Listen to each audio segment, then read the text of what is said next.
Bueno, muy buenos días a todos. Estamos empezando a grabar la clase. Hoy día tenemos la clase de prescripción seguridad de fármacos y algunos estaban diciendo que están en farmacología. Estupendo. Entonces, ¿quién me puede decir qué es la farmacocinética y qué es la farmacodinamia? Para que todos repasemos. Carlos.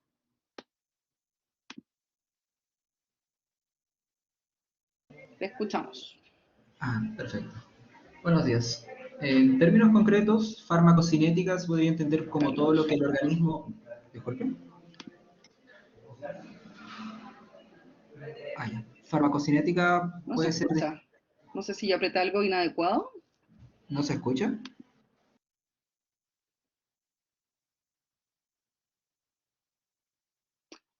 Ustedes lo escuchan y yo porque no lo escucho, no sé.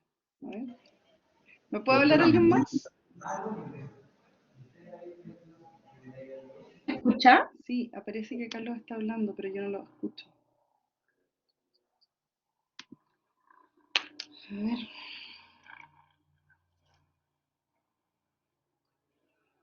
Cinética es lo que el organismo le hace al fármaco y la dinámica es lo que el fármaco le hace al organismo. Muy bien. Cinética, todo lo que el organismo le hace al fármaco. A ver. Lambda. Ese lambda, no sé qué significa. Configure su cámara y su...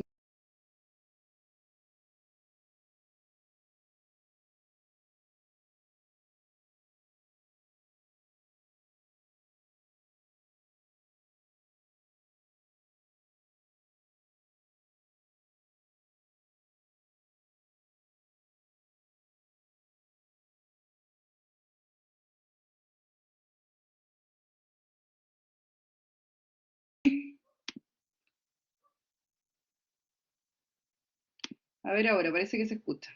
A ver, hábleme por favor. ¿Aló?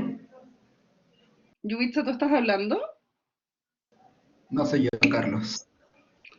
Ya, ustedes me escuchan, pero yo no los escucho a ustedes entonces. Carlos todavía sigue hablando. A ver, último intento, dinos algo, Carlos. Ya, no sé qué le estás diciendo a tus compañeros, pero en fin. Puede estar haciendo, me puede estar imitando ahí. Guau, guau, guau, guau, guau, guau. Ya, bueno, vamos a tener que hacerlo por el chat. Farmacodinamia resume los efectos del fármaco sobre el organismo. Exacto. Y farmacocinética lo que el organismo le hace al fármaco. Estupendo. Súper. ¿Qué fármacos conocen hasta la fecha? Así como si me pueden poner en el chat, ya que no podemos hablar, así como ejemplos de fármacos.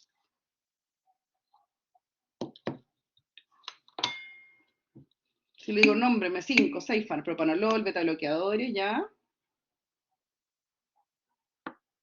Otras así, familias de fármacos, IECA, ARA2, opioides, diuréticos. Así de la vida también pueden. Ejemplos de fármacos. Ya. Antidepresivos, paracetamol, betalactámicos, AINES, antidiabéticos. Estupendo. Ya, súper bien. Ahora bien, ¿por qué creen ustedes que tenemos que hablar de fármacos y de prescripción segura en una clase del módulo de geriatría? ¿Qué se les ocurre?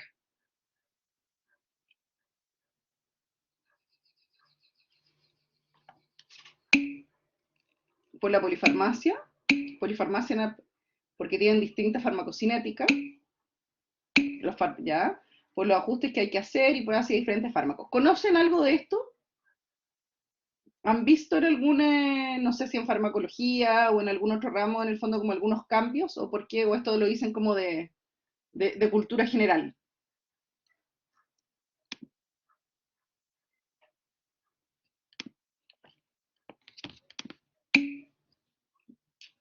Algunas cosas, ya. Ok, entonces vamos a hablar de este tema aquí a continuación.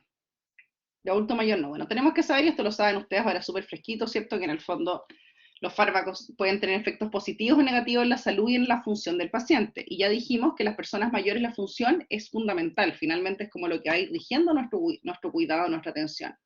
Entonces siempre tenemos que pensar, si es que el paciente tiene un problema, pensar si es que nosotros le hemos hecho algo al paciente o a esa persona. Y siempre que iniciemos un fármaco, debemos considerar que al iniciar este fármaco, que puede tener un efecto puntual, ¿cierto? Que buscamos algún efecto deseado, nosotros tenemos que considerar el mantener la función y la cognición de este paciente o persona. En Estados Unidos, por ejemplo, el 15% de la población recibe el 33% de las prescripciones. Es decir, en el fondo se habla que hay personas que por determinadas condiciones concentran la prescripción de fármacos. Y en general se ve que el 40% de las personas mayores utilizan 5 o más fármacos, 40% de las personas mayores. Ahora, ¿qué pasa en Chile? El 56% de las personas mayores toma más de 3 medicamentos y un 17% 6 o más. Ya un poco esto es lo que ustedes hablaban del tema de la polifarmacia. Pero ¿por qué en esta clase yo no les voy a hablar tan específico de la polifarmacia? O sea, lo vamos a mencionar, pero no como lo más relevante, porque un poco el mensaje que les queremos dar es que con un fármaco que yo prescriba, pueden haber riesgos. O porque dejo de prescribir o porque los prescribo. Entonces, que en el fondo nosotros no solo pensemos que porque alguien está usando 4 o 5 fármacos está en riesgo. Sí, efectivamente es así, y aumenta el riesgo de interacción, qué sé yo, y de otras cosas, pero ya con un fármaco yo puedo estar haciendo daño. ¿Ya? Entonces, ¿qué consideraciones tenemos que tener nosotros? Ya dijimos el efecto potencial de la droga en la funcionalidad, que los medicamentos también pueden tener efectos en la calidad de vida, y estos pueden ser positivos o negativos, y que además los fármacos pueden influir en estas cosas: nutrición, continencia, defecación, cognición, emoción, movilidad y la capacidad que tenga la persona de cooperar con el plan de cuidado, tanto porque pueden afectar en la capacidad que tiene la persona en el plan de cuidado, o que estemos indicando un fármaco que requiere que la persona efectivamente tenga la capacidad de colaborar. Si los fármacos pueden afectar estos factores que aparecen aquí, nutrición, continencia, defecación, ¿qué creen ustedes que en el contexto de la geriatría, y que hemos dicho que es importante, pueden aparecer con el uso de fármacos? ¿Qué condiciones?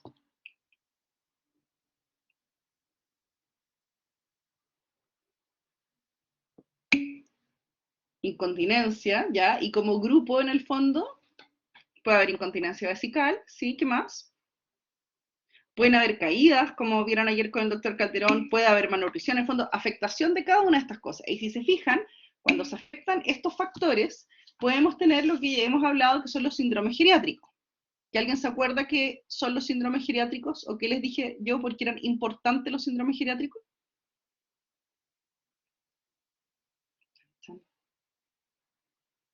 Chan, chan, chan. Sí, ¿por qué son importantes los síndromes geriátricos, Sergio? Son cambios en el adulto mayor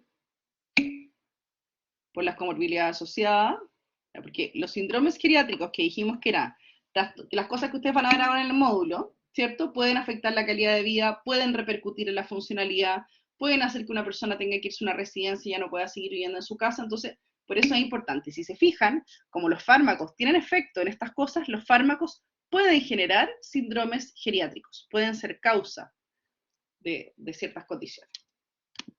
Y eso es un poquito lo que vamos a ir reflexionando hoy día. ¿Quiénes son las personas o en cuándo nosotros tenemos mayor riesgo de iatrogenia? ¿Qué es la iatrogenia?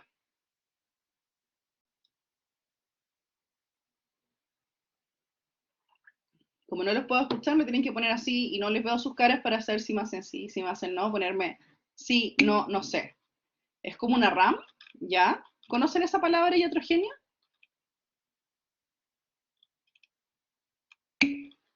¿Mm?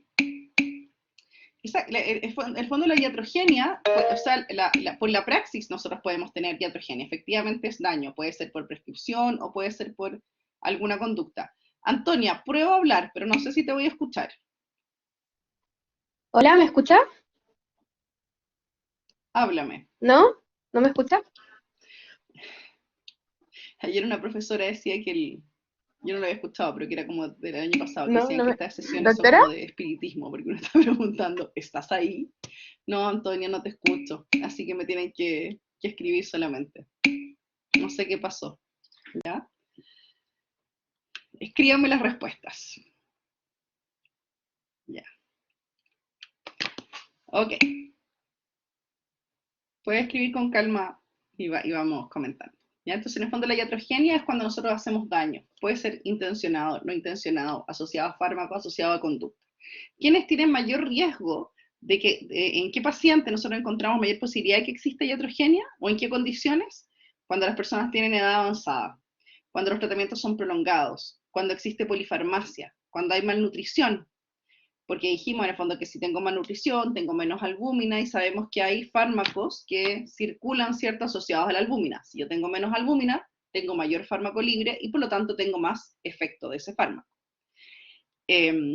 Las personas que han tenido ya reacciones adversas a medicamentos, las personas que tienen una valoración clínica que ha sido inadecuada, o sea, si nosotros hacemos valoraciones que son incompletas, hay mayor riesgo de que cometamos iatrogenia, cuando usamos dosis elevadas de fármaco, cuando hay incumplimiento, cuando hay automedicación y cuando hay comorbilidad. O sea, situaciones que por una u otra forma son frecuentes en población mayor, no en toda la población mayor, ya dijimos que son distintos tipos de personas, pero en aquellos más vulnerables o más frágiles hay mayor riesgo de tener iatrogenia. Así que es importante que tengan presente estas situaciones y saber que en esos escenarios tenemos que ser más juiciosos aún.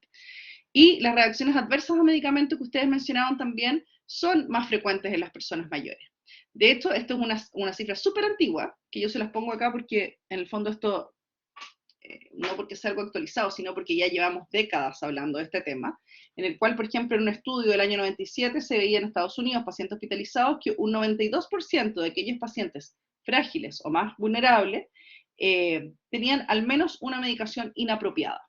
44% al menos una droga innecesaria y que 30% de los ingresos de una persona al hospital, de personas mayores al hospital, pueden estar ligados al efecto de un fármaco. Y esta cifra se repite con los años, se repite con los autores, en el fondo. Entonces cuando nosotros estamos viendo a personas mayores hospitalizadas, tenemos que pensar si es que hay algún fármaco que pueda estar contribuyendo a la clínica o al motivo del ingreso.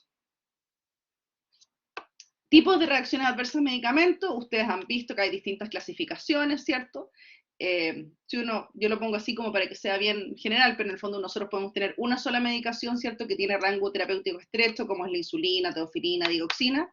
Puede ser porque hay interacción de dos medicamentos. También podemos ver, por ejemplo, que hay síndromes de deprivación tras retiro abrupto, y entonces tenemos una persona, por ejemplo, que yo suspendo el fármaco. Pero suspendo el fármaco y hace clínica compatible, no sé, suspendió un beta-bloqueo y hace una taquicardia. Suspendí una benzodiazepina y hace un síndrome de privación, o suspendí un antihipertensivo y hace un alza de presión.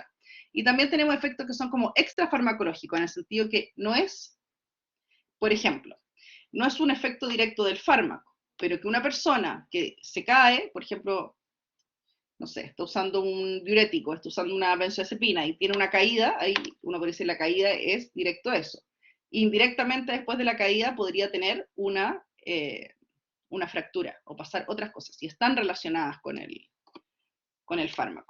Ya, o sea, el fármaco no genera la fractura, el fármaco genera la caída. Pero a grandes rasgos, en el fondo, lo relevante es que nosotros sepamos que podemos tener cosas por el fármaco, por la interacción, incluso por el retiro, y por efectos que en el fondo a veces son más allá del primer efecto del fármaco.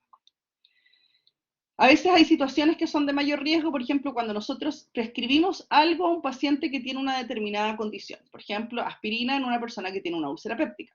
O una persona que empieza a usar un IECA en un paciente que usa un ahorrador de potasio. Por ejemplo, que usamos un enalapril en una persona que está usando espironolactona, tenemos mayor riesgo de que haya una hipercalemia, ¿ya? O si damos un anticolinérgico, que ya vamos a ver que son fármacos potencialmente inapropiados, que por ser riesgoso, pero si además se lo doy a una persona confusa, estoy aumentando aún más el riesgo, ¿ya?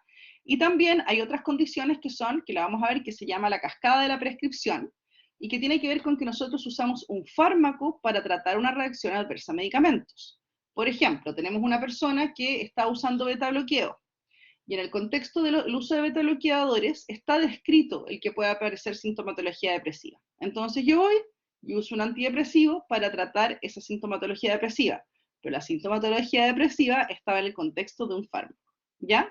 Y ese antidepresivo además puede ser más inadecuado si yo uso una de la familia, por ejemplo, los tricíclicos, que se consideran que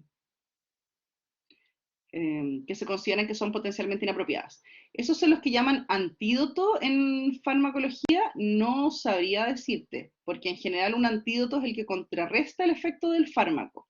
Y acá lo que estaríamos haciendo es en el fondo no estamos como con, no sé si hay otra definición en estos momentos de eso que tú dices como el antídoto, pero así como ahora, contemporáneamente, pero acá lo que pasa en el fondo no es, por ejemplo, que yo tengo un fármaco que me hace dormir y y voy a usar un fármaco para despertarme desocupando los receptores. No estoy hablando de eso, sino que estoy hablando de que son fármacos que generan, tienen ciertos efectos adversos per se, ¿ya? Y yo no los identifico como un efecto adverso del fármaco, entonces lo que hago es que no retiro aspirina es ácido acetilsalicílico.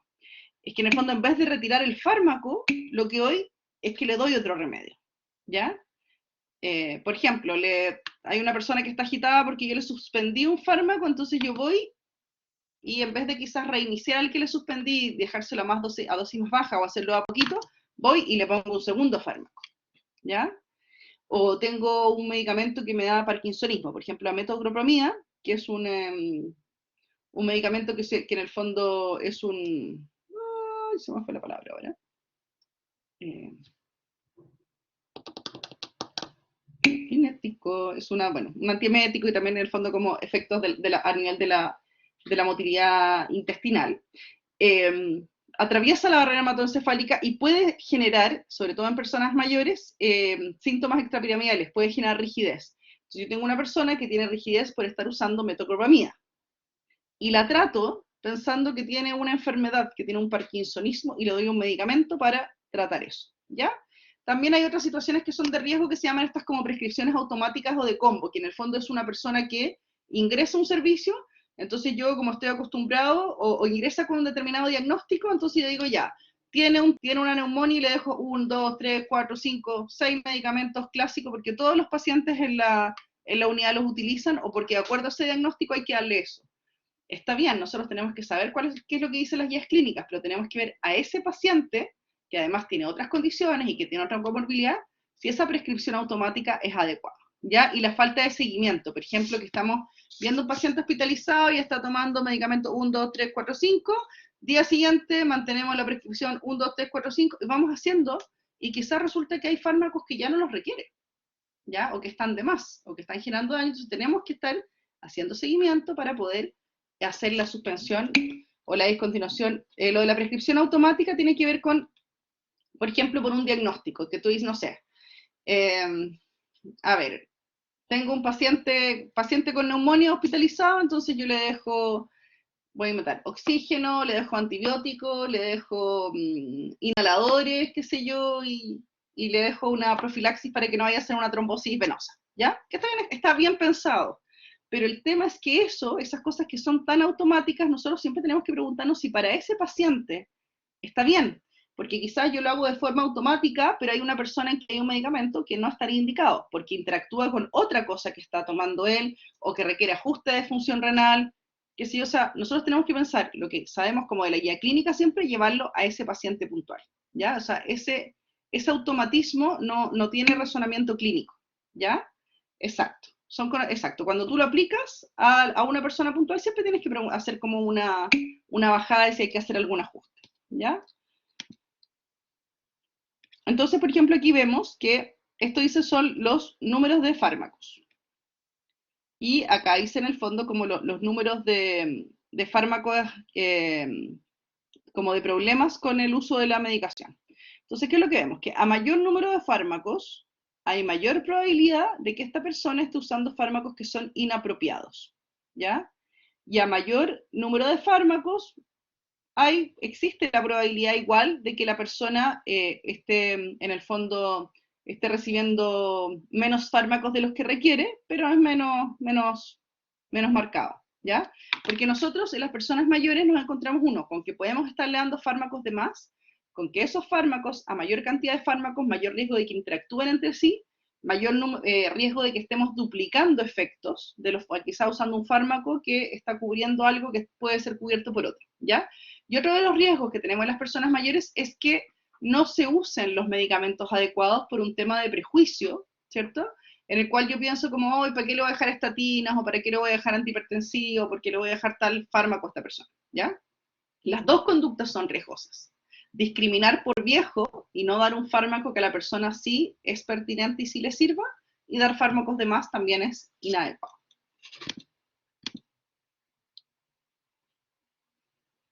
Esto lo vamos a pasar acá. Entonces, bueno, lo que nosotros tenemos que tener presente, y que esto lo comentamos, ¿se acuerdan el otro día? Carlos, me tienes que hablar por el chat.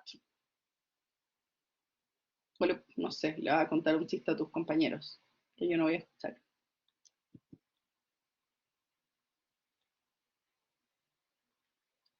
Carlos, ¿quieres hablar por el chat?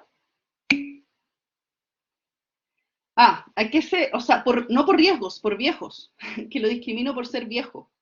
Digo, que pucha es mayor, entonces ¿para qué le voy a tratar la hipertensión? Y como vamos a ver cuando hablemos de multimorbilidad, nosotros hacemos algunos ajustes en las personas mayores y efectivamente a veces tú puedes estar sobretratando a alguien que tiene una expectativa de vida que es menor y le estás dando un fármaco por dárselo y eso no está bien, pero también está mal si es que hay un fármaco que podrías estar dándole a una persona que le sirve para su calidad de vida y para su pronóstico y tú no se lo das, porque como está viejo no lo valoras suficientemente clínicamente, ¿ya? Entonces, de los cambios que dijimos en el cuerpo, hay algunos que van a afectar, ¿cierto?, el efecto que tienen los fármacos en el cuerpo.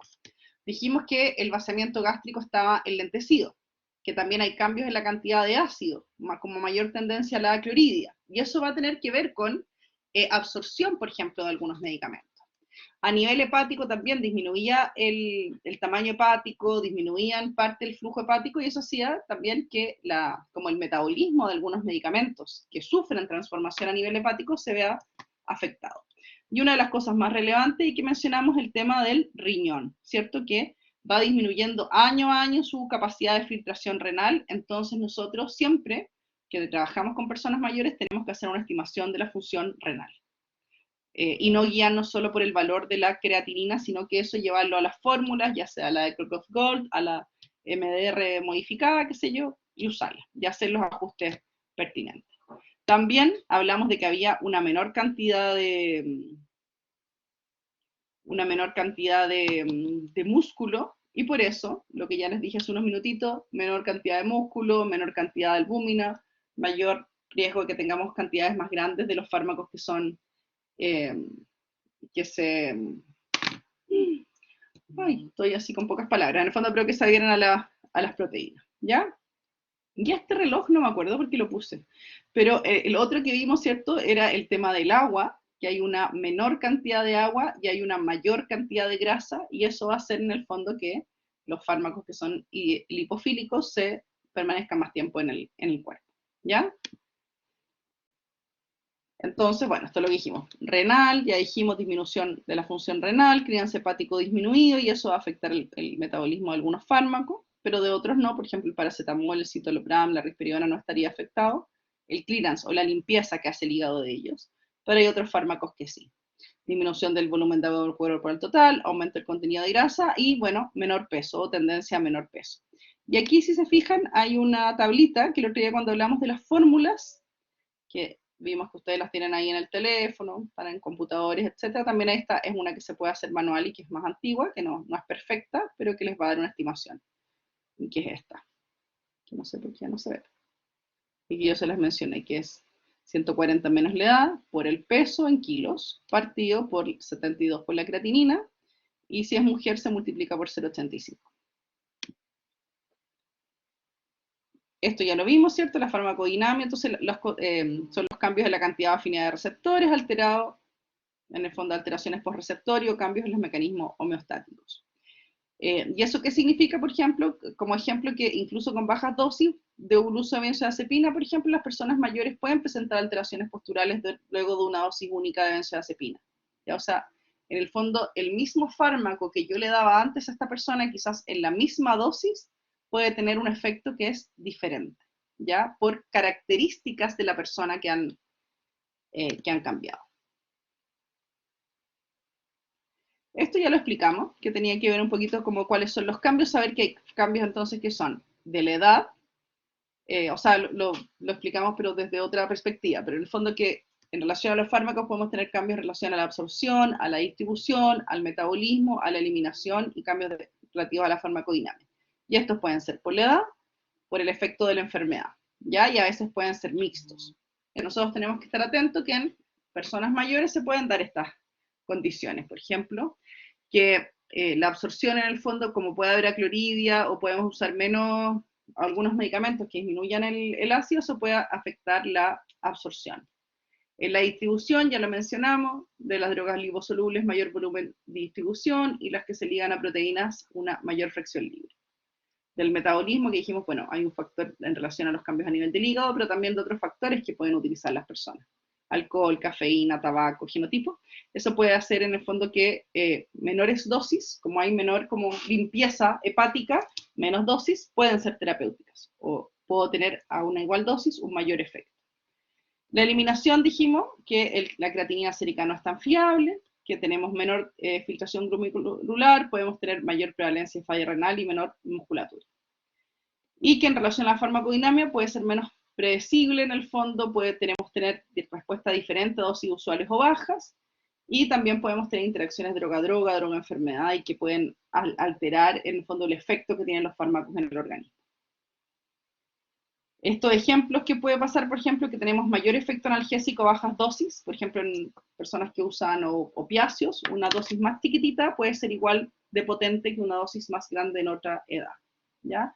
Cambios en relación al uso de benzodiazepina, cambios en la sensibilidad al uso de los beta-bloqueadores. Entonces, en este escenario, que nos habla de que hay un mayor riesgo asociado al uso de fármacos, ¿qué se les ocurre que nosotros podemos hacer o que tenemos que hacer?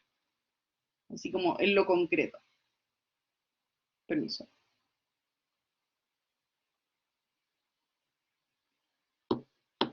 Nadie se le ocurre nada.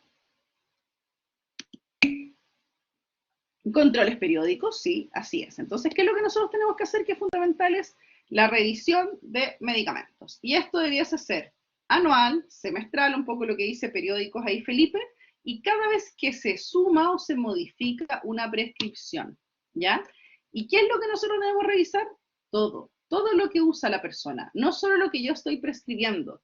Si alguien me vino a ver y yo le dejé un antibiótico o le dejé un antihipertensivo, tengo que saber qué es lo que está tomando, ¿ya? Todo. ¿Y eso cuál es la mejor forma? ¿Cómo se les ocurre a ustedes que es la mejor forma de saber cuáles son los medicamentos que está tomando una persona en un determinado momento? ¿Qué es lo más fiable? Que lleve la bolsa, ¿cierto? Lo que dice Sergio. La anamnesis y la receta médica, como dice Carlos, no son lo más usado, pero no son lo más fiable, ¿ya?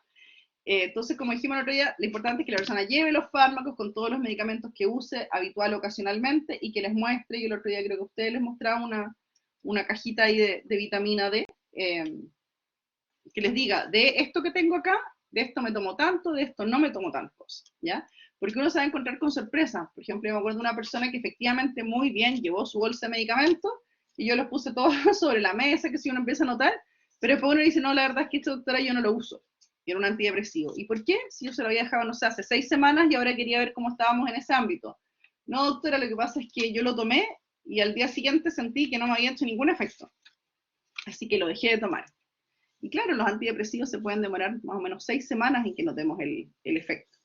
Entonces hay un tema quizás de la explicación que uno le dio, de la persona que comprendió, que no favoreció la adherencia. Y yo me puedo haber quedado tranquila viendo que él andaba con el fármaco y si no le pregunto la anoto y quizás le hubiera podido subir la dosis o le podría haber agregado un segundo fármaco si lo notaba depresivo, pero la persona efectivamente no estaba tomando el fármaco, ¿ya? Siempre por eso chequear la adherencia, ver si hay dificultades para tomarla, si es que han aparecido efectos adversos, y por eso es importante que nosotros sepamos de los fármacos que vamos a utilizar, cuáles son los potenciales efectos adversos, para poder hacer el seguimiento de estos. Evaluar cuál es la capacidad que tienen las personas para seguir una indicación, y lo que hablábamos el otro día de esta historia farmacoterapéutica.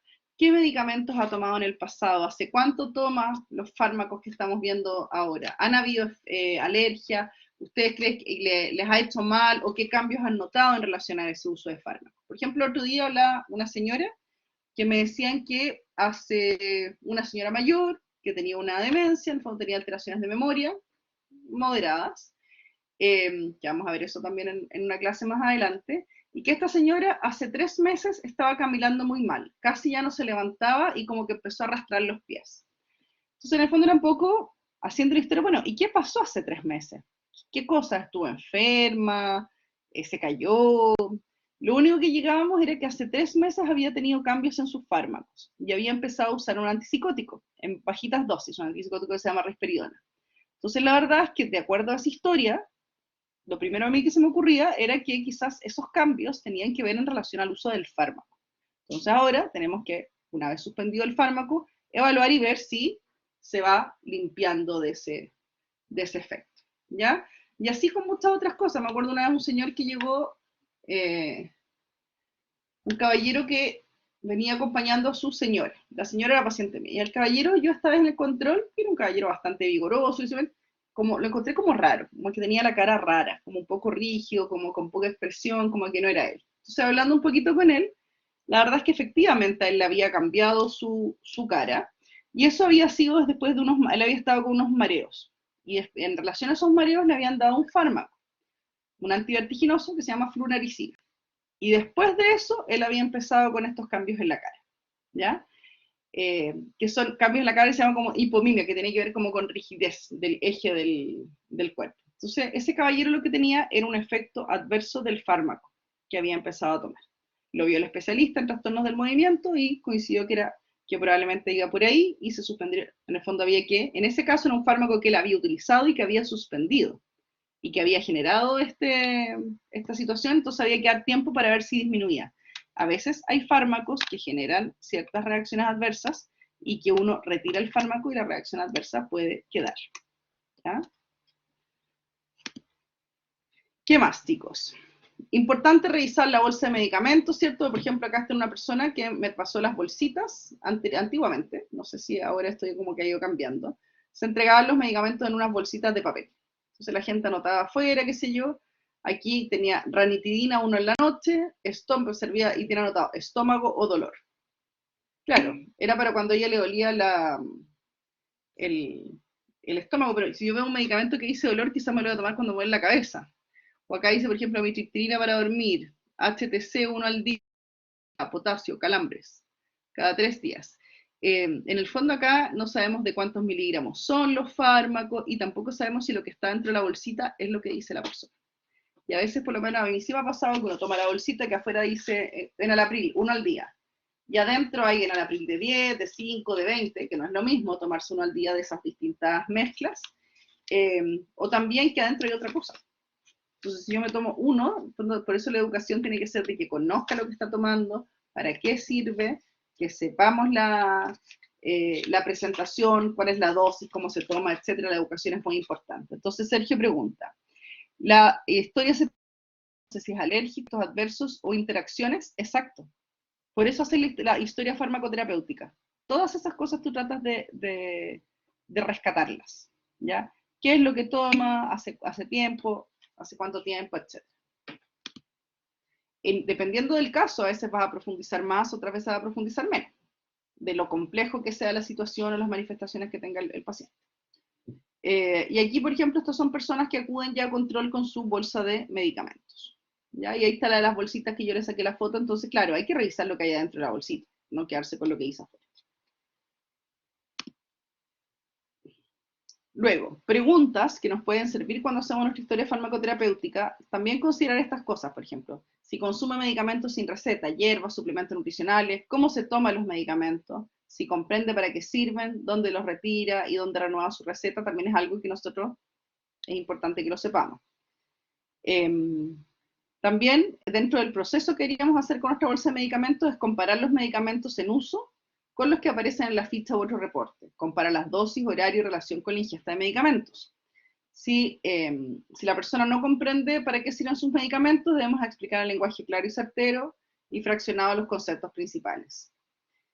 Cuando, por ejemplo, vemos que hay algún problema en relación al retiro de los medicamentos, es importante comunicarse con la farmacia para saber si hay algo que no calza, cambiar la receta o el registro en la ficha. Por ejemplo, una persona que se le suspendió determinado fármaco y en la farmacia se lo sigan entregando porque no hay tanta comunicación. Hoy en día es casi todo electrónico, pero igual tenemos que ver en el fondo cómo cautelar por estos procesos. Y siempre que nosotros vamos a prescribir, tenemos que tener certeza del motivo e indicación de cada medicamento. Entonces, de repente, si hay algo que no sabemos para qué lo está usando, podemos averiguar, o de repente vamos a ver que es un fármaco que no tiene mayor evidencia y que no tiene mayor riesgo su retiro y tenemos que retirarlo.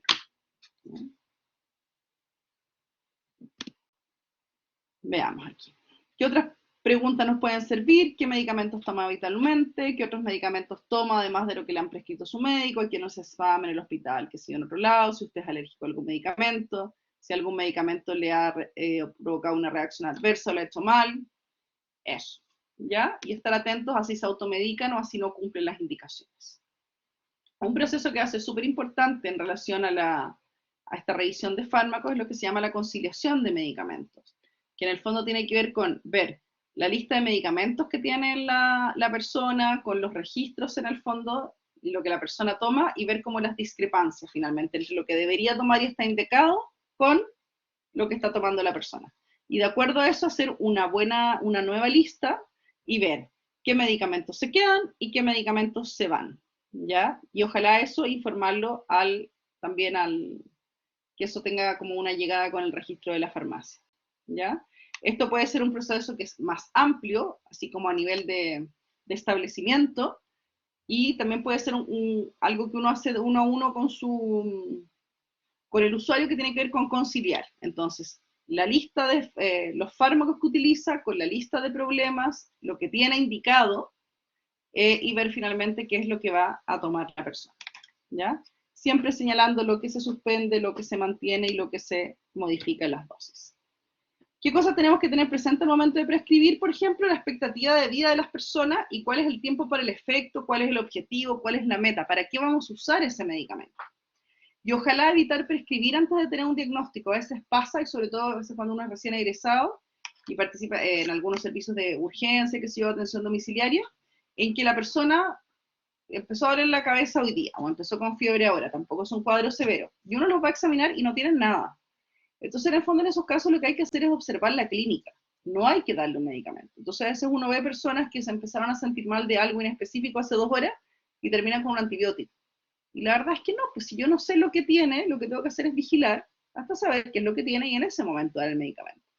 No darlo por si acaso, ¿ya? Siempre estar atentos a las medidas no farmacológicas y preguntarnos, cuando hay en relación al uso del fármaco en el fondo o a la sintomatología que tiene la persona, si será un efecto adverso, si es que hay falta de adherencia, si el número de fármacos y de dosis será razonable, porque una cosa es, por ejemplo, que yo tenga indicado 4 fármacos, pero si además de esos 4 fármacos, unos se toman 3 veces al día, otros 2 veces al día, no es que yo esté tomando 4 pastillas, estoy tomando quizás 8, 12 o 20, entonces es razonable cómo lo podemos organizar de la mejor forma. Se podrán hacer los monitoreos que requiere esa persona, no sé si tengo que ajustar la presión, si tengo que tomar algún nivel sanguíneo, preguntarnos si está dosis terapéutica, por ejemplo, si hay un fármaco que yo, no sé, estoy usando un antihipertensivo y creo, la persona hay adherencia, que si yo tomé bien la presión y creo que hay que subir el antihipertensivo o que requiere más antihipertensivo, lo ideal sería ver, ¿puedo subir la dosis del que tengo o necesito poner uno extra? Porque quizás no necesito agregar una extra y puedo optimizar eso, ¿ya? Y siempre estar atentos si los beneficios que estimamos de ese fármaco van a justificar los riesgos y si hay riesgos de interacción. Evitar iniciar 2 medicamentos en la medida que nosotros podamos, evitar iniciar 2 medicamentos en forma simultánea, a veces lo vamos a tener que hacer. Pero en ocasiones, por ejemplo, controles ambulatorios, a veces nosotros podemos ajustar, iniciar unos fármacos ahora y en 5 días, en una semana, 2 semanas, partir con el otro. Utilizar el mínimo número de dosis y de medicamentos, utilizar siempre con la mínima dosis posible. Identificar los horarios que sean prácticos y factibles. Tanto en la casa como cuando las personas están en el hospital. A veces en los hospitales pasaba que, no sé, pues el paciente ingresa a las 2 de la mañana, entonces recibe la primera dosis a las 2 de la mañana, bueno, eso es el día 1, pero el día 2, 3, 4, 5 no tiene para qué recibir un fármaco a las 2 de la mañana, tenemos que ir ajustándolo para que esto sea realista y la persona pueda descansar. ¿Qué otros aspectos son relevantes en relación a la prescripción? Establecer la relación temporal, lo que hablábamos y preguntaba uno de ustedes, en el fondo de saber, bueno, esta clínica que tiene, o estas manifestaciones tienen relación con un cambio de medicamentos, estar siempre atentos a evaluar retiro, ajuste o reemplazo de fármacos, evitar tratar una reacción adversa con otro medicamento, y no dar prescripciones inapropiadas porque es lo único que tengo. A veces pasa que la canasta, en el fondo, los fármacos de los que uno dispone en un determinado centro, por ejemplo en un consultorio, caen en la categoría de inapropiados para personas mayores o pueden ser riesgosos para esa persona. A veces, a veces es mejor no prescribir a que prescribir algo que sea riesgoso, ¿ya? Si por algún motivo yo voy a prescribir algo que sea riesgoso, tengo que tener una justificación clínica importante, poner en conocimiento al paciente, a ese familiar y estar atento a cómo voy a hacer el seguimiento de los potenciales efectos adversos que puedan aparecer, ¿ya? Y cuando nosotros vamos a entregar nuestra receta, es importante que nosotros nos aseguremos que se comprenda el motivo del tratamiento, la vía, si se toma, si son gotitas, si es una crema, si se inhala, la vía y el tiempo de administración, que sepan cuándo se notarán los efectos, por esto que les decía yo el antidepresivo, cuáles son los posibles efectos adversos y si existe necesidad de monitoreo o no. Eso debería quedar claro con nuestros pacientes. A veces ustedes van a escuchar, bueno, es que no hay suficientemente tiempo, sí, pero nosotros también tenemos que saber que en los equipos de salud no somos la única persona, por lo tanto nos podemos ayudar también en otros técnicos profesionales que nos ayuden como parte del proceso de la educación, ¿ya? Ocuparnos también del formato de las indicaciones, de que hay recetas, por ejemplo, que no se entienden, que no se leen, o algunas que están escritas a máquina, a mano, en el fondo así, como en computador, pero aún así quizás no se comprende lo que quiere decir, o lo que nosotros queremos poner. Les voy a mostrar después unas recetas, ¿ya? Todos los doctores de la vieja escuela no se entienden. ¿Y ustedes tienen bonita letra, acaso? Yo creo que sí. Muchas veces no se entiende, pero también a veces lo que nosotros escribimos en el computador puede que tampoco se entienda, que no se entienda lo que redactamos, cómo lo presentamos, etc. Así que ahí vamos a ver unas recetitas. Bueno, esto le está diciendo, bueno, que es importante que nosotros siempre estemos atentos a que se puede suspender. ¿Y cuándo podemos suspender los fármacos? Cuando no tienen indicación clara, cuando no tienen efecto claro, si es que no son necesarios, si es que están duplicados, o si, por ejemplo, un fármaco que la verdad la persona no está tomando y además no lo necesita, suspendamos los fármacos. Se suspende, se deja de tomar y se explicita también en la receta, dejar de tomar tal cosa, porque si no las personas ven, el doctor me dejó 1, 2, 3, 4, 5, 6, 7, y que siga tomando todo la chorrera. Entonces, ¿qué es lo que pasa? Que vamos acumulando prescripciones. Por eso es importante hacer esta conciliación, hacer esa revisión y entender que la persona que se va del box en ese momento tengo que saber con qué medicamento se va. No solo con lo que yo le estoy dejando. ¿Ya? Ahí está la responsabilidad.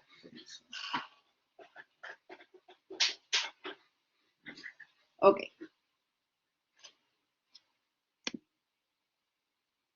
También, cuando es importante en el fondo, que a veces la gente les va a decir a usted, no, es que es súper difícil que esta persona deje usar benzodiazepina, o no va a querer que le suspenda el medicamento para dormir, qué sé yo. Bueno, pero tenemos que saber que igual tenemos que intentarlo. Y quizás, dependiendo de las implicancias, a veces no va a ser en la primera visita.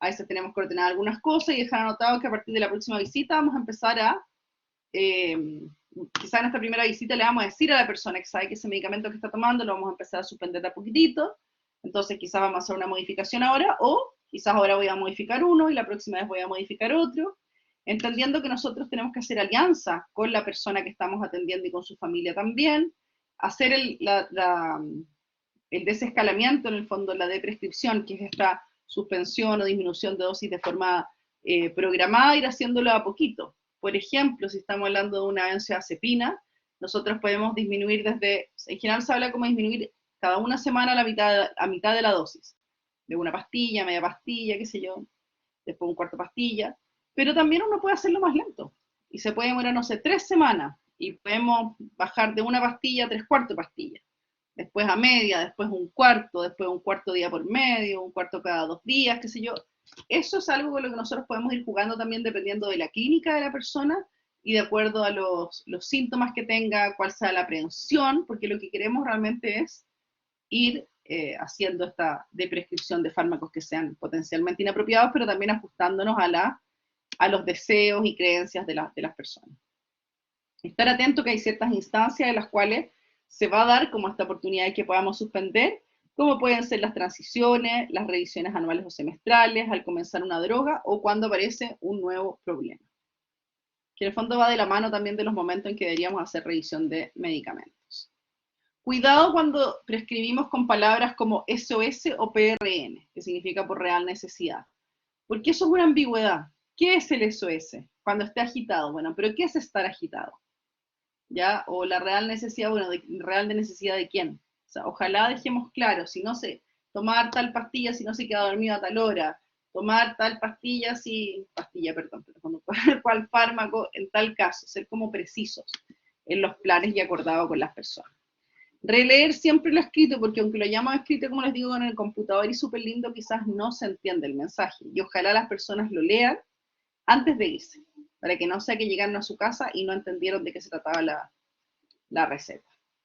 Entonces, ¿qué podemos hacer nosotros? Trabajar con nuestra bolsa de medicamentos, fomentar adherencia, evitar la automedicación, promover el uso responsable y seguro y también el orden y almacenamiento seguro de los fármacos, porque a veces en las casas nos guardamos en cualquier lugar. ¿Ya? Y podemos tener niños que ingieran fármacos o también podemos tener adultos con algún déficit sensorial o con algún déficit cognitivo que también ingieran medicamentos que no corresponden. Pensar siempre en los fármacos como una de las causas de estos cambios en la clínica de las personas y valorar las intervenciones tanto fármaco como no farmacológicos. Y saber que en el fondo lo no farmacológico es clave y es fundamental y nosotros tenemos que tenerlo presente. No farmacológico no significa cualquier chimuchina, sino que no farmacológico también significan recomendaciones basadas en la evidencia que pueden servir en ciertas instancias. Dolor, sueño, qué sé yo. Y ese es un ejemplo, una fotito de un kit de un protocolo de sueño, no farmacológico. Tiene una crema para hacer masaje, una hierbita de manzana y una música tranquila ahí con una radio para escuchar. Eso. ¿Preguntas hasta aquí? ¿No? Ya. Muy bien, justo. Estupendo. Ya, ¿necesitan hacer una mini pausa, así como un minuto, pararse, sentarse, moverse? ¿O podemos seguir? Seguimos entonces. Muy bien. Vamos a la segunda parte entonces. Ya vimos ciertas particularidades de como de la prescripción en las personas mayores y ciertas conductas que son de riesgo y qué cuidados podemos tener nosotros para evitar esos riesgos usados al uso de fármacos. Entonces, ahora, vamos a hablar de lo que se conoce como fármacos potencialmente inapropiados en personas mayores. ¿Qué creen ustedes? ¿A qué creen ustedes que se refiere con esta terminología? ¿De qué podemos estar hablando?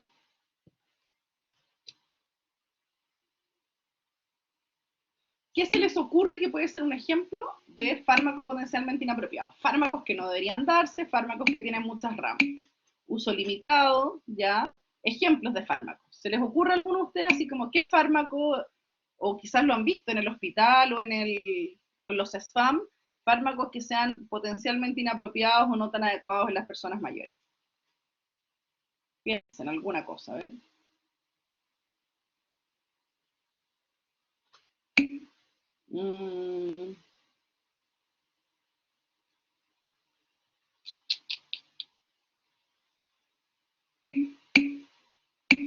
Toman tantas cosas. Algunos dicen los beta bloqueantes. Ya, ahora los vamos a revisar algunos, ¿ya? Y les voy a pedir además que, yo les voy a mostrar las tablitas ahora, pero que después de ustedes, de forma individual, del libro de demencias, una mirada biopsicosocial, se van a leer unas páginas.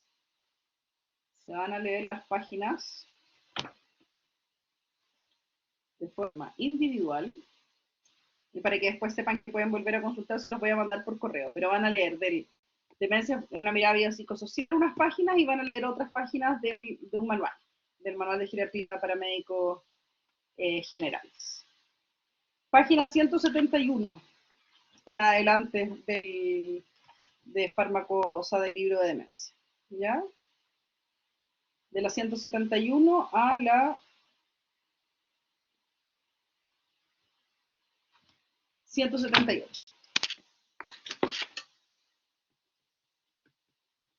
Que es lo mismo que vamos a ver acá, 171 a 178, sí. Ya, muy bien, entonces, fármacos, es lo que puso ahí Yumitsa, 171 a la 178, libro de demencias. Y ahí sale como resumen de las como prácticas que hemos mencionado y que vamos a seguir hablando. Entonces, bueno, existen distintos criterios de fármacos potencialmente inapropiados. Los más conocidos son estos de la Asociación Americana de Geriatría, que se llaman los criterios de Pierce, que tienen distintas versiones, 2012, 2018, 2019, y ahora van a aparecer los 2022, ¿ya? Pero con que revisemos esto, así como generalidades de lo previo está bien. También hay otros criterios que se llaman Stop Start, que tienen que ver con tener ciertas condiciones en que hay algunos fármacos que uno debe preguntarse si hay que suspenderlos en personas mayores, y otros que hay que iniciarlos en personas mayores, ¿ya? O sea, que tiene que ver con esto que les digo que no, porque una persona sea mayor, yo no le voy a dar un determinado fármaco, ¿ya? Y existen otras categorías, estas son como las tres principales de las que yo les voy a hablar ahora, no son las únicas categorías de fármacos. Y la otra en el fondo es una escala de un score de potencial anticolinérgico. Cuando yo digo que fármacos son anticolinérgicos, tiene que ver con que disminuyen la acetilcolina o el efecto de la acetilcolina. Y esto tiene efectos a nivel del sistema nervioso central, pero también de vejiga, ojo, vasculatura, etc. ¿Ya? Derivados del cuerpo. Entonces, esto del fármaco, de los fármacos potencialmente inapropiados, tiene que ver con que son basadas en ciertos criterios, y principalmente un poco en el concepto de que hay fármacos que pueden ser inefectivos o inseguros, existiendo otras alternativas más seguras, y que por otra parte hay fármacos que no deberíamos utilizar en personas con ciertas patologías o con ciertas características. ¿Cuáles son estos fármacos? Esto aquí está un poco, quizá un poquito tedioso, porque así como que revisemos el cuadrito, pero es la forma, y este es lo que les digo que están en esas páginas que ustedes pueden volver a revisar, pero fármacos, por ejemplo, que se consideran potencialmente inapropiados, bueno, esta tablita es para que ustedes la revisen, porque es el motivo que es lo que vamos a conversar ahora, lo que se recomienda, que en general son fármacos que se evitan, el tipo de evidencia y el grado de recomendación, esto es como a nivel de evidencia. Ustedes con que sepamos cuáles fármacos y qué es lo que hay que hacer, o que hay que evitarlos, eso ya es relevante. Entonces, los antihistamínicos de primera generación, que esto es como de las primeras cosas que se en farmacología, ¿cierto? ¿No? Nombres antihistamínicos. Sin... lo van a ver ahora. Lo van a ver ahora. Ok, ya, entonces bueno. Un medicamento como puede ser la clorfenamina, ¿ya? La clorfenamina, hay otro que se llama ciprofloxacina, que en el fondo es de la familia de los antihistamínicos, pero se usa como para estimular el apetito, que no tiene mucha evidencia en estimular el apetito. Son fármacos que se consideran potencialmente inapropiados. ¿Por qué? Por este potencial anticolinérgico. Riesgo de confusión, boca seca, constipación, y porque además en personas mayores el clínico puede estar disminuido. Entonces, en general, la clorfenamina y la ciprofloxacina son fármacos que no deberíamos utilizar. La hidroxicina también hay que tener precaución, ¿ya? Entonces la idea es evitarlos, ¿no? Si quizás pueden estar usarlo en algún paciente, ¿ok? Pero tengo que saber cuáles son los riesgos, hacer las advertencias, y también saber, por ejemplo, hace unos años había gente que decía, bueno, vamos a dejarle algo para dormir, no sé si ustedes han tomado clorfenamina. La clorfenamina da un poquito de sedación, da un poquito de sueño. Entonces hay gente que dice, para que le demos un hipnótico, démosle clorfenamina. No, tampoco. Ni lo uno ni lo otro. No es una buena idea que una persona mayor esté tomando clorfenamina y menos de mantención. ¿Ya? Otro fármaco es la nitrofurantoína, ¿cierto? Que es un fármaco que es como de la familia de los bacteriostáticos, ¿cierto? Como los antibióticos, pero que tiene esas características. Y que tenemos que evitarlo en pacientes con clínicas bajo 30, o usarlos por tiempos prolongados. Porque es lo que se ha visto: potencial toxicidad pulmonar, hepática y riesgo de neuropatía periférica. Y porque además hay otras alternativas. Entonces no es el único fármaco que deberíamos ver, y además se ha visto que no tiene tanta efectividad en personas con clínicas menores a 60, que no tiene mucha... Entonces, ¿qué se les da a las personas mayores? Porque este es el fármaco de primera línea. ¿Y eso lo vieron ahora en alta prevalencia? ¿Sí? Bueno, entonces ahora no le vamos a dejar nitrofurantoína. Ya, y era indicación, eso, o sea, lo vieron como en clases, como primer esquema darle nitrofurantoína, o es lo que ustedes han visto con los pacientes. Lo dijeron, no, porque no es, ya. No, es que en el fondo tampoco, mira, hay que pensar en personas mayores. nitro en todo, ¿no? Que no es tan así porque además la nitrofurantoína, como les decía, es como un antiséptico urinario. Entonces lo va a usar en pacientes, claro, que no tienen un cuadro complejo, podrías utilizarlo y se usa la nitrofurantoína o como la macrofurantoína, así como de marca. Pero en general en personas mayores uno va a utilizar el fármaco que requiera de acuerdo al antibiograma. O sea, uno en general ves al paciente, le tomas su orina con urocultivo y luego tratas de esperar para iniciar el tratamiento.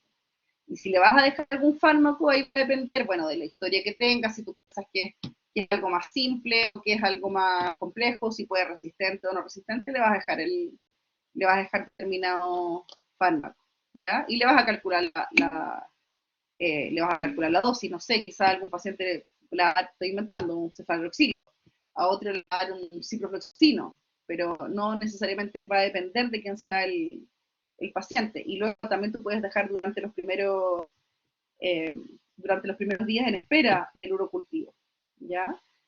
Y también hay personas que tú ya sabes que antes tenían bichos que son gérmenes, perdón, microorganismos que son resistentes, entonces en el fondo tú ya no vas a partir con algo más básico, sino que te vas a ir un poquito más arriba, ¿ya? Pero en general uno no usa nitrofurantoína.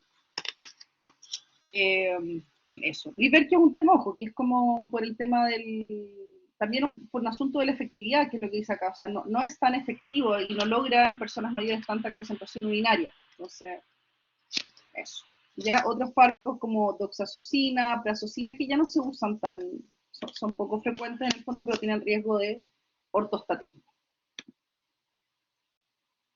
La amiodarona, en general, bueno, no utilizarlo como primera línea, esto lo van a ver en cardiofibrilación auricular, con algunas situaciones puntuales, cuando falla cardíaca, hipertrofia ventricular izquierda, que sí podría tener su rol. Y saber que la amiodarona tiene toxicidad pulmonar y altera el QT.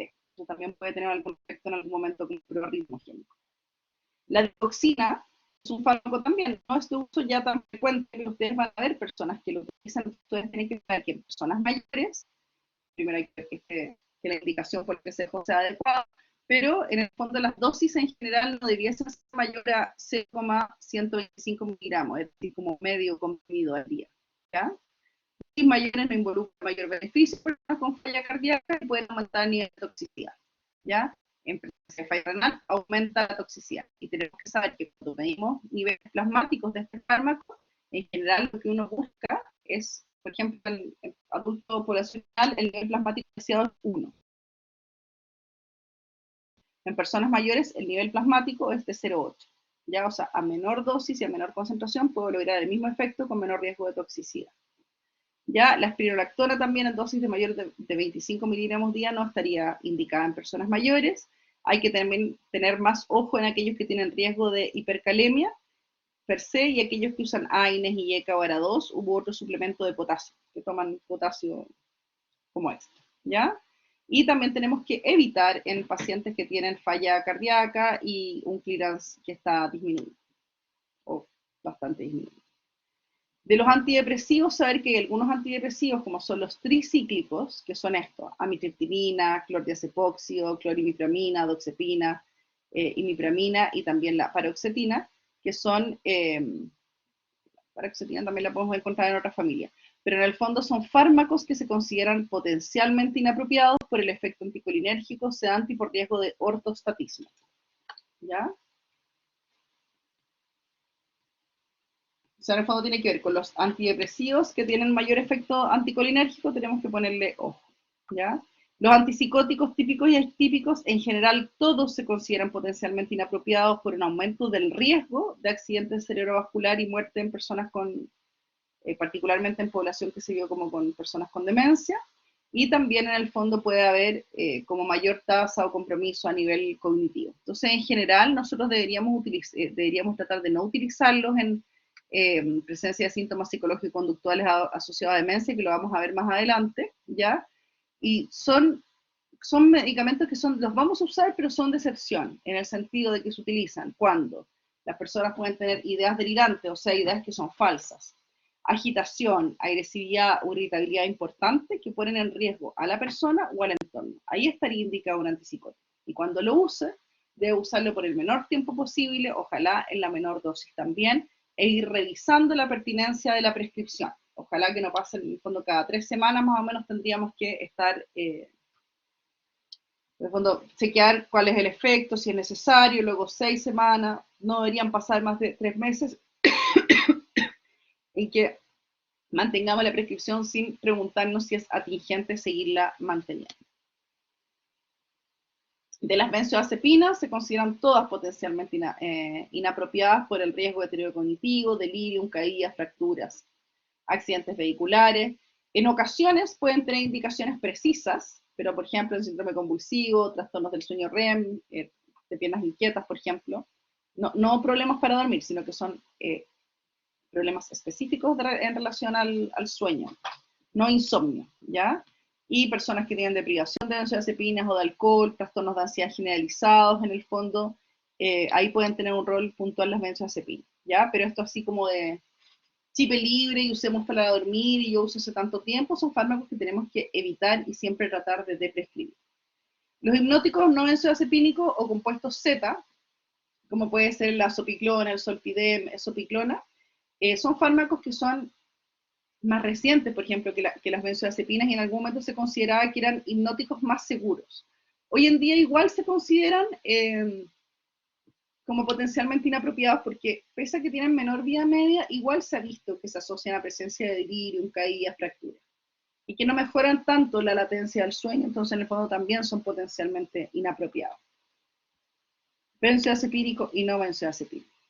¿Qué otros fármacos? Y esto ustedes ya los conocen, las sulfonilureas de larga duración, por ejemplo, como puede ser el tema de la glibenclamida, clorpropamida, uno ya casi no ve, butamida también, es como un poco frecuente, pero particularmente la clorpropamida porque tiene una vida media muy larga, y también la glibenclamida, lo mismo. Riesgo de hipoglicemias severas, además tenemos que pensar en el caso de la glibenclamida, que yo me tomo la glibenclamida hoy día, pero me salto el desayuno de mañana, no me la tomé el día de mañana, igual puedo hacer una hipoglicemia, y por eso es el riesgo, porque la vida media es muy larga.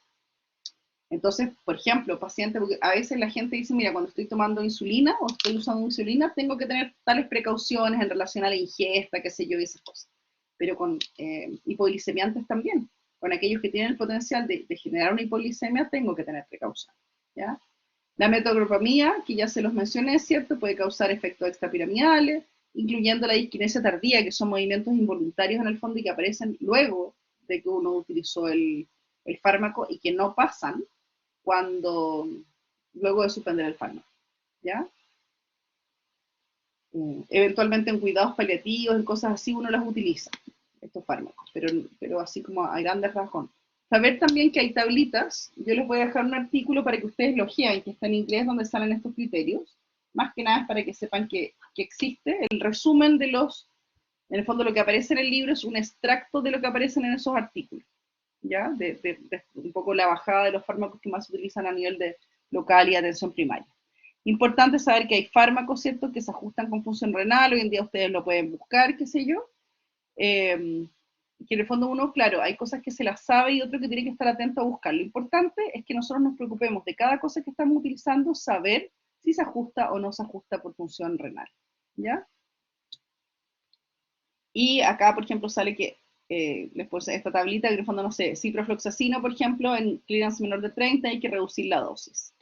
Dimetropin sulfametoxazol, que es una combinación, que es lo que se llama como el cotrimoxazol, entre 15 y 30 de clearance puedo reducir la dosis, pero en menos de 15 tengo que evitarla. Acá hay algunos como nuevos anticoagulantes, la Pixaban, el dagrigratán, el rivaroxaban, que se ajusta la dosis. En algunos casos se ajusta la dosis bajo 30 y en otros hay que evitarla. La espirolactona, por ejemplo, en menor de 30 dice evitar. Entonces los puse solo como, en el fondo, como de idea, porque la idea es que uno esto, para familiarizarse y para acordarse, tenemos que estarlo revisando. La pregabalina, por ejemplo, hay que reducir la dosis con clearance menor a 60, en el tramadol en dosis menor a 30, hay que disminuir la dosis y no se recomienda usar, por ejemplo, deliberación prolongada.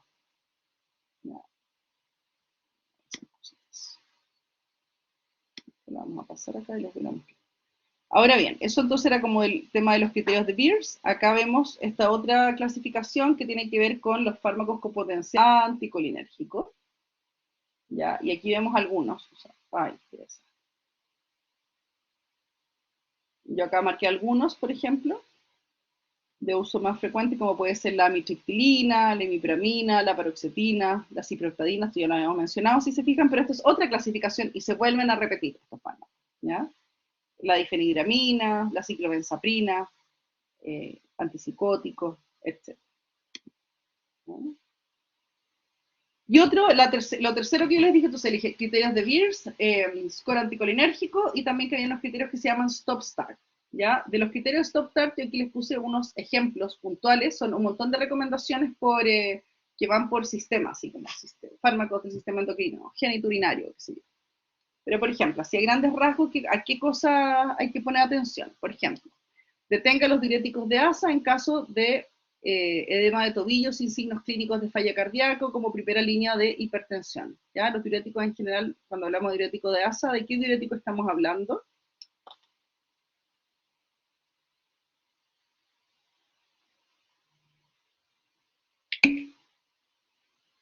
No, como la furosemida. ¿Ya? Está así como distinta familia. Entonces, esto, hay personas, por ejemplo, usar diuréticos como la furosemida para personas que tienen edema de tobillo, pero sin falla cardíaca, o sea que es un tema de insuficiencia venosa, no estarían indicados, ¿ya? Fármacos, personas que utilizan tiazida y que tienen riesgo de gota, tampoco se deberían utilizar porque aumenta el riesgo de que hagan una crisis. Los tricíclicos, estos antidepresivos tricíclicos que mencionamos, uno debería detenerlos en personas con demencia, glaucoma, trastorno de la conducción cardíaca, constipación, prostatismo. Las benzodiazepinas, si están utilizándose más de un mes o si el paciente se ha caído, disminuir. En el fondo hay que considerar la suspensión. La detengan en camino o la clorpromamina. Si se fijan, es la misma información, solo que ordenada de otra forma. ¿Ya? Con que uno conozca esto como los más importantes de los criterios de Beers y que ustedes sepan que esos son potencialmente inapropiados y estén atentos y que sepan por qué y que lo ideal es evitarlos y si los van a utilizar, saber cuáles son los efectos adversos y cómo van a actuar para estar, digamos, atentos a esos factores potenciales eventos adversos también. ¿Ya? Entonces, considerar el momento de prescribir la polifarmacia, el tema de la prescripción potencialmente inapropiada, hacer listado de fármacos, de problemas, hacer revisión de fármacos de uso crónico al menos semestral, como orden, esta conciliación que decíamos, y estar siempre atentos a evaluar la pertinencia, las reacciones a medicamentos y el ajuste de dosis. ¿Ya? Nos quedan unos últimos minutitos antes de terminar y aquí vamos a conversar de algunas cosas. Ojo también con los medicamentos alternativos o con los como fitofármacos, ese tipo de cosas. Estas fotitos que yo les puse acá son un ginseng, una hierba de San Juan y una marihuana. El ginseng es un fármaco, o el ginkgo biloba también, creo que esa es una de ginkgo biloba, es una hoja de ginkgo. El ginkgo biloba ese la gente lo usa por distintos motivos así como populares, pero no tiene que ser que el ginkgo biloba está descrito que es poco probable, pero que existe la posibilidad de que aumente el tiempo de sangrado, ¿ya? Entonces en el fondo es un fármaco que no debiésemos utilizar. La hierba de San Juan a veces la gente la usa así como energizante, como tónico para el ánimo, distintas cosas, pero también se ha descrito, bueno, que interactúa con distintos fármacos y también puede tener un efecto anímico desde el punto de vista como de generar sintomatología depresiva. Y la marihuana, que hoy día está tan en boga, es importante que nosotros sepamos que en el fondo hay muchas cosas que son mitos en relación al uso o a los beneficios de la marihuana, porque últimamente se ha ido como dándole este toque un poco como de bondad a nivel de probablemente de la generación de ustedes, generaciones un poquito más arriba también, pero cada vez esto que ha ido como cambiando como su fama. Entonces eso también puede afectar a las personas mayores, en el sentido de decir, mira, es que sirve para el dolor, es que sirve para esto, es que sirve para lo otro. ¿Qué es lo que nos dice la evidencia? O que no te va a pasar nada, qué sé yo. ¿Qué dice la evidencia en relación al cannabis, por ejemplo, en personas mayores? Perdón. Ay, para ver si están despiertos, si se marean. Ya. Puede dar mareo, puede dar ataxia, boca seca, dolor de cabeza, aumento del apetito, sentimientos de irrealidad, alucinaciones y angiogénesis. Y puede intervenir con otros fármacos, ¿ya? Eso no solo con la marihuana, sino que también con otros fármacos que se consideran naturales, lo que yo les decía, por ejemplo, el ginkgo biloba en esta lista temas de fármacos que no son tan seguros, pese a lo que considera la gente. La equinacia, por ejemplo, que a veces también se usa así como para fortalecer la salud, puede dar reacciones alérgicas importantes. A mí me ha tocado ver la hepatitis, asma, vértigo, anafilaxia. La melatonina, que también uno dice, no, pero si son fármacos como naturales, te puede dar efectivamente somnolencia nocturna, dolor de cabeza, mareo, en algunas personas también puede dar como sintomatología depresiva. La hierba de San Juan puede dar náuseas, reacciones alérgicas, mareo, dolor de cabeza, reacciones de fotosensibilidad e interactuar con otros fármacos. Entonces esto de que sea plantita y de que sea natural no implica que no está exento de riesgos ni interacciones. Y además incluso cuando yo tomo un fármaco en una cajita determinada dice 5 miligramos, 3 miligramos, etc. A veces la hierba no viene con la misma, hierbas en general, no viene con esa misma dosificación. Entonces es difícil saber si yo hoy día me tomé tal cantidad y otro día otra cantidad, o a veces incluso antes vendían unas bolsas en la calle así como de un montón de hierbas mágicas. Lo que estás tomando, con qué va a interactuar en relación a los otros fármacos que tú tienes, la verdad es que estás tomando como una mezcla de incerteza, ¿ya? En relación a los potenciales usos médicos para el cannabis, la evidencia que existe, como evidencia moderada, tiene que ver en relación al dolor neuropático crónico, podría tener un efecto, y ahí va a depender, digamos, como de los compuestos, más que esto de la hoja de marihuana o del cigarrillo de marihuana, esto es como calculado de ciertos extractos y dosis de fármaco. Y el número necesario para tratar, es decir, para tratar y tener beneficios 24, y el número para tratar y tener daño es de 6, ¿ya? Independiente si es para las presentaciones en base a cannabinoide o en base, o que tienen THC. Entonces, en el fondo, aquí también tenemos que ser cautos y estar atentos, porque nuestros usuarios también pueden confiar y querer usar alguna de estas estrategias como fármacos, como coadyuvantes, y la verdad es que, bueno, nosotros tenemos que estar enterados y también estar atentos a señalar cuáles son los riesgos, ¿ya? Porque de repente alguien puede decir, oye, putz, que veía a mi abuela, que si yo leí tal cosa, ojo, no le estás dando cualquier cosa, ¿ya? Y el tema, la otra evidencia sería como en epilepsia, que es en niños con un fármaco que es extraído digamos como de la cannabis a través de cannabinoides y que es aprobado por la FDA, en el fondo un fármaco, y eso es evidencia moderada. Pero al resto de las otras cosas, todo tiene beneficios que son limitados, tanto por los distintos, y con evidencias en el fondo que son pobres. ¿Qué otros efectos adversos podemos tener y que hay que tener presente? Esto todo es en el contexto de, digamos, estamos hablando de personas mayores. Ay, qué es. En lo agudo podemos tener efectos cardiovasculares, taquicardia, hipertensión, palpitación, hipotensión ortostática. A nivel del sistema nervioso central podemos tener desorientación, mareo, euforia, boca seca, disminución del del tiempo de reacción, alteraciones de la coordinación, ansiedad, psicosis. Podemos tener aumento del esputo, como sibilancias a nivel respiratorio. Eso es lo agudo.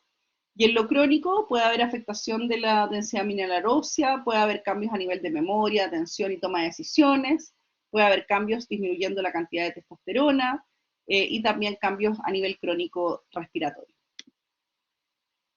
¿no?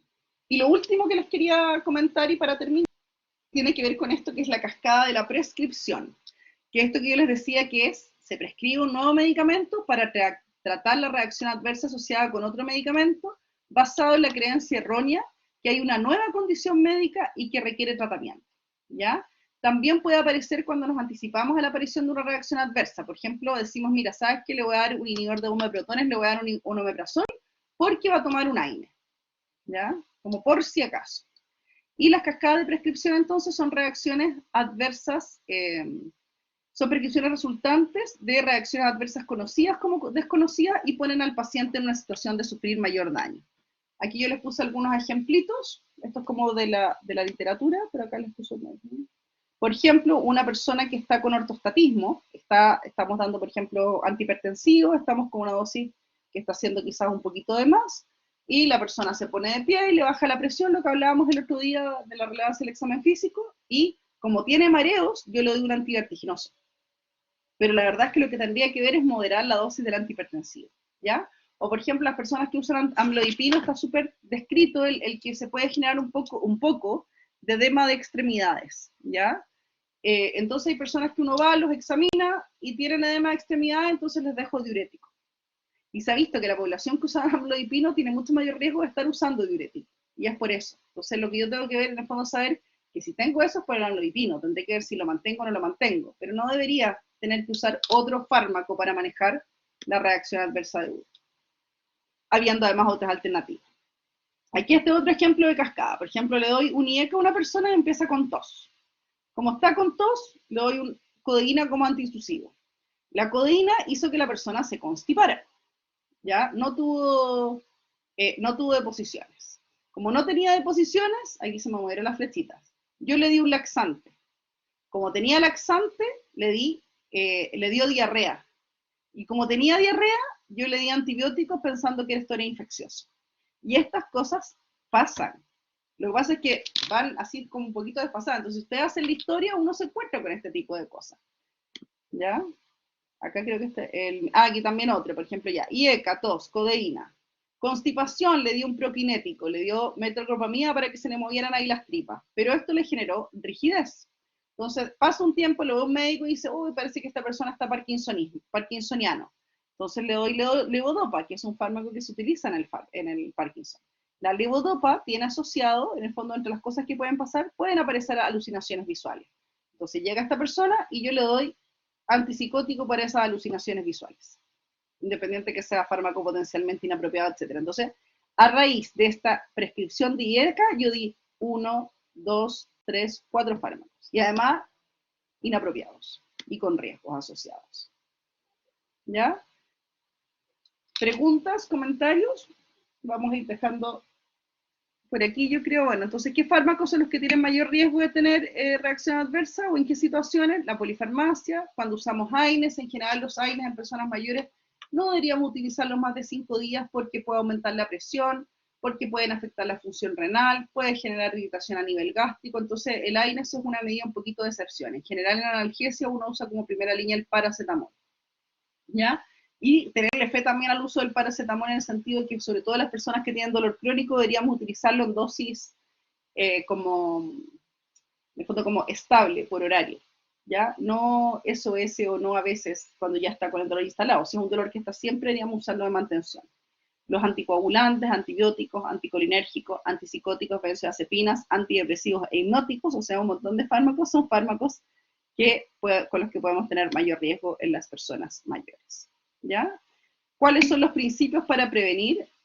Paracetamol permanente en caso de dolor crónico, sí.